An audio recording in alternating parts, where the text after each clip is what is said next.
नमस्कार, मी अनुराधा कदम. आई समजून घेताना या पुस्तकाबद्दल थोडीशी माहिती सांगणार आहे. या पुस्तकाचे लेखक आहेत उत्तम कांबळे. लेखक हे सकाळ वृत्तपत्राचे संपादक होते. लेखकांचा एक प्रयत्न आहे आपल्या आईला समजून घेण्याचा. या पुस्तकामध्ये त्यांनी असं सांगितलं आहे की आपण आपली आई समजून घेऊ शकतो किंवा आपण आपली आई समजून घेतली पाहिजे का?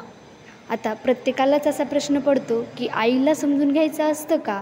म्हणजेच काय? तर फक्त आईनंच आपल्याला समजून घ्यावं असं कोणी म्हणलं आहे का? आपणही तिला कधीतरी समजून घेतलं पाहिजे. आपण आईसाठी बदलतो, पण आपली आई ही आपल्यासाठी कधीच बदलत नाही. आढावा घेतला जिच्या मनाचा, समजेल का मला माझी आई, प्रेम तिचं पाहून डोळ्यात माझ्या पाणी, पाण्यालाही या वाट काही नाही, वाहते जसे दूर दूर जाई. निस्वार्थी प्रेमाची व्याख्या तिच्याकडून नक्की समजावी. लेकरासाठी मरमर करणारी ती आई एकदा तरी येऊन जावी, एकदा तरी येऊन जावी. आता प्रत्येकाची आई ही त्याच्यावर प्रेम करत असते, पण कधीकधी आपली आई आपल्याला रागवतही असते. ज्यावेळेस आपल्याला आई आपली रागवते त्यावेळेस आपल्याला तिचा राग हा येतोच असतो की मला आईने असं म्हणलं, मला आईने तसं म्हणलं. पण नंतर तीच आपल्याकडे प्रेमाने, मायेने, आपुलकीने येते व आपणही राग विसरून जातो, कारण आईवर हा राग कधीच राहत नाही. आशीर्वाद आहे तिच्यासोबत म्हणून आहे आज मी, झेप माझी असेल मोठी, सोबत असेल साथ तिची.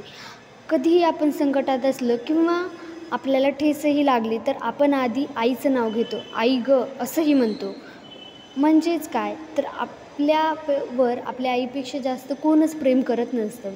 नजरेत जिच्या पाहावे मी, ढाल बनून उभी माझ्यासाठी ती, प्रेमाची उब आहे ती, तिला समजून घेताना असाच राहिलो मी, असाच राहिलो मी.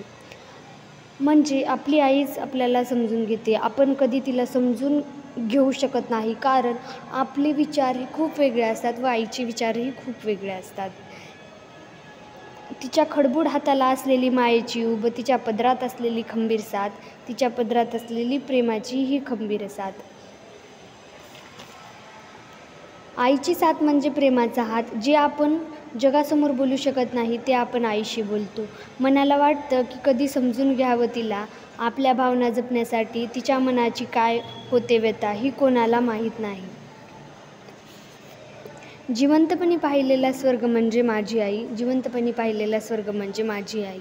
या पुस्तकात लेखकांनी त्यांच्या आईला समजून घेण्याचा प्रयत्न केला आहे व त्याबद्दल काही किस्सेही सांगितले आहेत. तसंच आपणही विचार करू व आपल्या आईला नक्कीच समजून घेऊ. मी एवढंच सांगते की सर्वांनी हे पुस्तक एकदा तरी वाचावं. या पुस्तकातल्या गमती जमती समजून घ्याव्यात. थँक्यू.